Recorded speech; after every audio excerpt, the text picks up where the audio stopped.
Hi, and today I'm going to be redoing my Leopard Gecko Vivarium, which doesn't look too bad right now, but I want to give it a more natural look. Currently it looks a bit like a jungle theme Vivarium, so I wanted to change it a bit to make it more desert theme. I first set up this mini enclosure which my Leopard Gecko, who's named Orange by the way, could stay in while I'm setting up the enclosure. I then removed the glass doors and got Orange and then placed him into this temporary enclosure. I should also mention that Orange doesn't really like handling, especially if he's still in the enclosure and tends to only calm down once he's out of it, which is why you can see him kind of flailing about and running away here. Additionally, I hadn't been able to handle him as much because I had to go to school, so he's a little bit more flighty here than usual. Nonetheless, I was able to safely put him into the enclosure.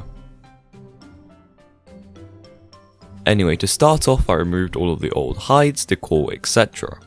I personally never had a problem with these hides and they look pretty decent, so I reused them later in the build.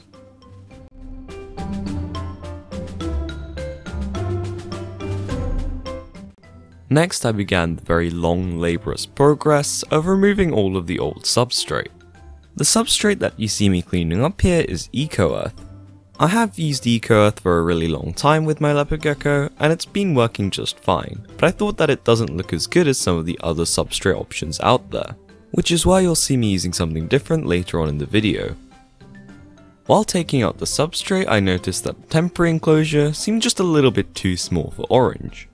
So I moved him into this much bigger enclosure so he can move around a bit if he wishes. However, what Past Me doesn't know is that he'll end up escaping from this enclosure twice, so I'll have to end up moving him back into the smaller enclosure anyway. Now back to the substrate, I removed all of the little bits and pieces that are left using a vacuum cleaner.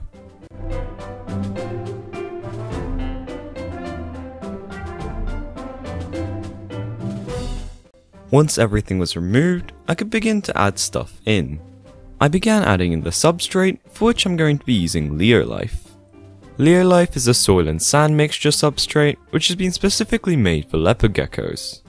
It's designed to mimic the natural sandy soils of where leopard geckos are usually from, while still looking realistic and aesthetically pleasing. It's also unlikely to cause impaction unlike pure sand, and from the research I've done it seems to be considered a pretty good substrate for leopard geckos. I know that when it comes to leopard geckos, some people are against loose substrate completely, saying that it will cause impaction. However, we must remember that impaction is a secondary cause caused due to incorrect husbandry. One of the leopard gecko's main natural behaviours is digging, so I think it's not a very good idea to take away that natural behaviour for a problem which may not even exist depending on how good your care is. Of course, as reptile keepers, we want only the best for our pets, so I understand if you don't want to take the risk of using loose substrate and want to go with something safer like paper towels, which has no chance of causing impaction. Despite this, personally if you ask me, I'd always recommend using a loose substrate with leopard geckos, but just remember to check that it's safe and probably won't cause impaction. Anyway, back to the subject of Leolife, what I quite like about this is that the deeper you go, the better it retains moisture. This means that similarly if the leopard gecko was in the wild, if it needed more humidity to shed perhaps, then it could simply just dig deeper into the soil and gain that extra moisture. When adding the substrate, I piled up more substrate towards the back, with about 1 inch at the front and about 2 to 3 inches towards the back.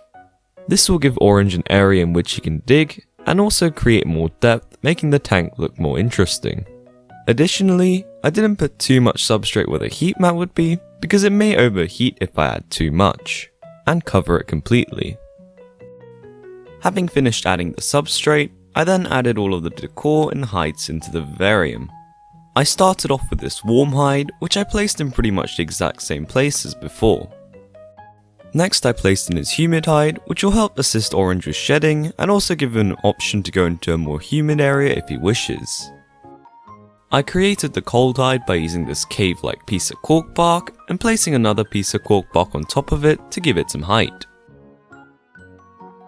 After that, I've decided to create another warm hide by using some cork tubes to build this tall structure.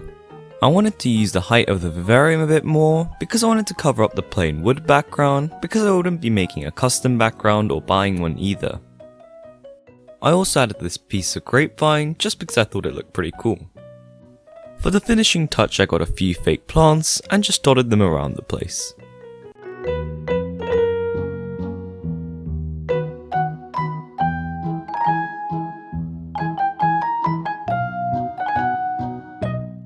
Lastly, I placed a water ball next to these cork bark pieces.